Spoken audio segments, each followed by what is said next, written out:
আমরা কিন্তু অনেক সময় কষ্ট পাই জীবনে। কষ্ট প্রিয় ভাইরা আমরা পাই কি পাই না? পাই। মনে করেন আমার আব্বা মরে গেছে ফর এক্সাম্পল, অথবা আপনার কোনো সম্পর্ক কারোর সাথে ছিল, বন্ধুত্বের সম্পর্ক হতে পারে, যে কোনো রিলেশনশিপ হতে পারে, কষ্ট আমরা পাই। তো অনেক সময় দেখা যায় যে আমরা এত বেশি কষ্ট পাই যে আমরা ভেঙে পড়ি, আমাদের কিছু করার থাকে না, কেউ যে মোটিভেট করবে এরকম কাউকে পাওয়া যায় না। এজন্য কষ্ট পেলে কি করণীয় আছে, কি করলে কষ্ট কমবে, আজকে আমরা এই বিষয়ে কথা বলবো। সকলে শুনবেন তো ইনশাআল্লাহ?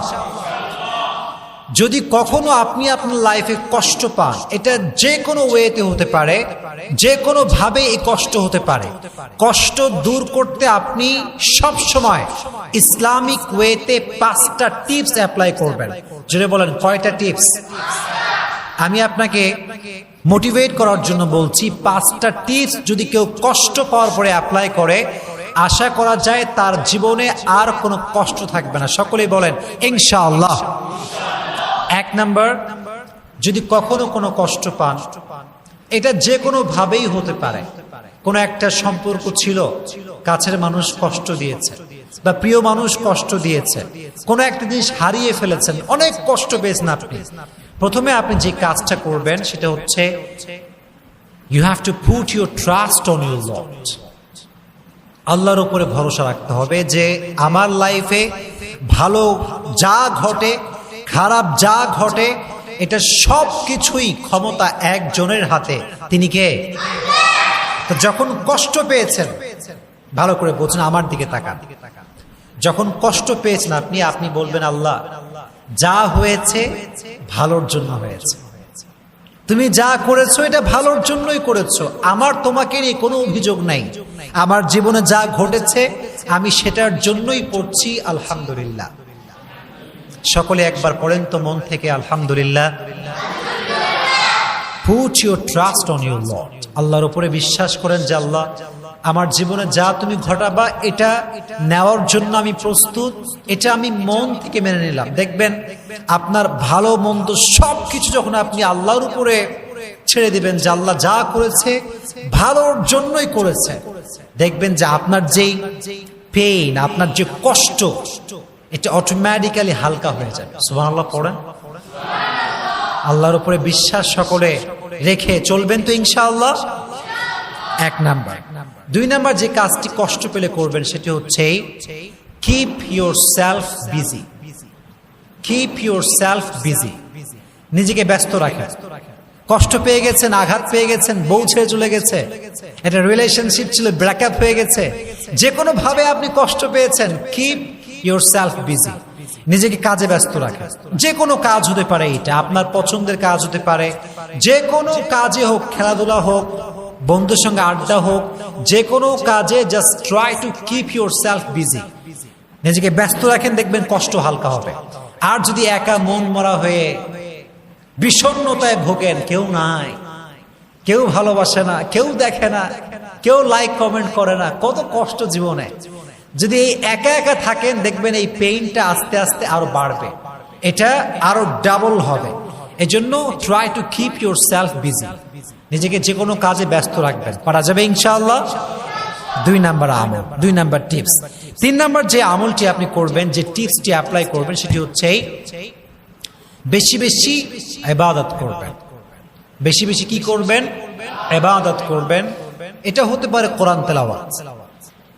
মনে করে আপনি অনেক কষ্ট পাইছেন, আপনার বন্ধু বান্ধব, আব্বা আম্মা পাশে কেউ নাই, আপনি টোটালি ডিপ্রেসড এবং আপনি ছ্যাঁকা খাইয়া বেকা, অবস্থা খুবই খারাপ আপনার। এই সময় আপনি সবাইকে শেয়ার করবেন না বিষয়টা, কোরআনটা হাতে নেবেন, সুন্দর করে ওযু করে গোসল করে কোরআন তেলাওয়াত করবেন, কোরআনটা বুকের সঙ্গে একদম চেপে ধরে রাখবেন। দেখবেন আল্লাহর কসম করে বলতে পারি, কোরআন আপনাকে যে সুখটা দিবে, যে শান্তি দিবে, যে পিস অফ মাইন্ড দিবে, যে পিস অফ হার্ট দিবে, আল্লাহর কসম পৃথিবীর কোন স্বার্থবাজ মানুষ আপনাকে সেই শান্তি দিতে পারবে না, অসম্ভব এটা।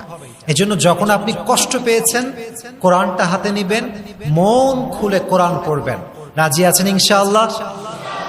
অথবা ঠিক ভোরবেলায় উঠে, তাহাজ্জুদের সময় উঠে জায়নামাজটা বিছিয়ে তাহাজ্জুদের জানাজ দাঁড়ায় যাবেন, আল্লাহকে সব কষ্ট বলবেন, কান্নাকাটি করবেন, আল্লাহকে আপনার কষ্ট বলবেন। Try to worship more and more, বেশি বেশি ইবাদত করবেন, দেখবেন যে কষ্ট আপনার জীবনে ছিল এটা হালকা হয়ে যাবে। তাহলে 1 নাম্বার বিশ্বাস আমরা জানলাম, 1 নাম্বার উপায় জানলাম যে বিশ্বাস রাখতে হবে।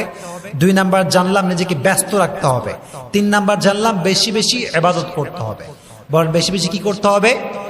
ইবাদত করতে হবে। 4 নাম্বার হচ্ছে spend your time with good people. যদি কষ্ট বেশি পেয়ে যান, ভালো মানুষের কাছে যাবেন। কি মানুষের কাছে যাবেন প্রিয় ভাইয়ারা? ভালো মানুষ, যাদের চরিত্র ভালো, আচার আচরণ ভালো। এটা বেশিরভাগ ক্ষেত্রে আলেম ওলামার মাঝে পাওয়া যায়। স্কলার যারা, তারা ভালো চরিত্রের হয়। হুজুরদের কাছে যাবেন, ইমাম সাহেবের কাছে যাবেন, কথা বলবেন, দেখবেন মনটা অনেক হালকা হবে। এই যে যখন কষ্ট পাবেন, তখন আপনার সময়টা আপনি খারাপ জায়গায় দিবেন না, গান শুনবেন না, মোবাইল ফোনে বাজে ভিডিও দেখবেন না, ভালো মানুষের কাছে গিয়ে সময়টা কাটাবেন। রাজি আছেন ইনশাআল্লাহ? 4 নাম্বার। 5 নাম্বার, এটি খুবই গুরুত্বপূর্ণ এবং এটি শেষ টিপস, সেটি হচ্ছে spend your time with your parents. আব্বা আম্মার সঙ্গে সময় কাটাবেন। অনেকে দেখা যায় যে পৃথিবীর সবার সঙ্গে সে সময় কাটায়, কিন্তু আব্বা আম্মাকে একটা মুহূর্ত সময় দেয় না। এরকম লোক বাংলাদেশে আছে না নাই? অনেক আছে। মনে করে যে আমার বন্ধু আপন, অমুক আপন, তমুক আপন। বিশ্বাস করেন, বিপদে পড়লে আব্বা আম্মার চাইতে আপন পৃথিবীতে আর কাউকে পাওয়া যায় না। কথা বলেন ঠিক কিনা? আব্বা আম্মা সবচেয়ে বেশি আপন। এই জন্য কষ্ট পেলে আব্বা আম্মার সঙ্গে শেয়ার করবেন, আব্বা আম্মাকে বলবেন, আব্বা আম্মার সঙ্গে আপনার টাইমটা স্পেন্ড করবেন, দেখবেন আপনার কষ্ট হালকা হয়ে যাবে। তাহলে আমরা উপায় জানলাম 5টা। জোরে বলেন কয়টা? 5টা। আচ্ছা, আমরা রিপিট করি। এদিকে সবাই, এদিকে রিপিট করি। আমাকে একজন মুখস্থ শোনাবেন, পারবেন তো ইনশাআল্লাহ? দেখি কে মুখস্থ শোনাতে পারে। 1 নাম্বার আমি বলে দিচ্ছি। 1 নাম্বার, বিশ্বাস এবং ভরসা করবেন একজনকে। তিনি কে? হায় এত মরা, জোরে বলেন কে? 2 নাম্বার, নিজেকে ব্যস্ত রাখবেন। নিজে কি রাখতে হবে? 3 নাম্বার, বেশি বেশি ইবাদত করতে হবে। বেশি বেশি কি করতে হবে? 4 নাম্বার, ভালো মানুষের সঙ্গে সময় কাটাতে হবে। আর 5 নাম্বার হচ্ছে আব্বা আম্মার সঙ্গে সময় কাটাতে হবে। আচ্ছা, কেউ কি আছে আমাকে বলতে পারে 5টা? আচ্ছা বলো, আমি সাহায্য করব। কেউ নাই? কেউ নাই? মুখস্থ করে নাই কেউ? আচ্ছা, 1 নাম্বার বিশ্বাস রাখতে হবে। সবাই বলেন 1 নাম্বার কি রাখতে হবে? 2 নাম্বার নিজেকে, মাশাআল্লাহ। 3 নাম্বার বেশি বেশি, বাচ্চাদের ব্রেইন বেশি, তোমাদের ব্রেইন নেই, তোমরা মগা। 3 নাম্বার বেশি বেশি কি করতে হবে? ইবাদত করতে হবে। মজা করলাম। 4 নাম্বার হচ্ছে ভালো মানুষের সঙ্গে, এই তো মাশাআল্লাহ। 5 নাম্বার বাবা মায়ের সঙ্গে সময় কাটাতে হবে। দেখছেন, এই বাচ্চাদের নলেজ বেশি, মাশাআল্লাহ। তো আল্লাহ যেন আমাদের সবাইকে এই কাজগুলো মানা এবং বোঝার এবং আমল করার তৌফিক দান করে। আমরা সকলেই পড়ি আমিন।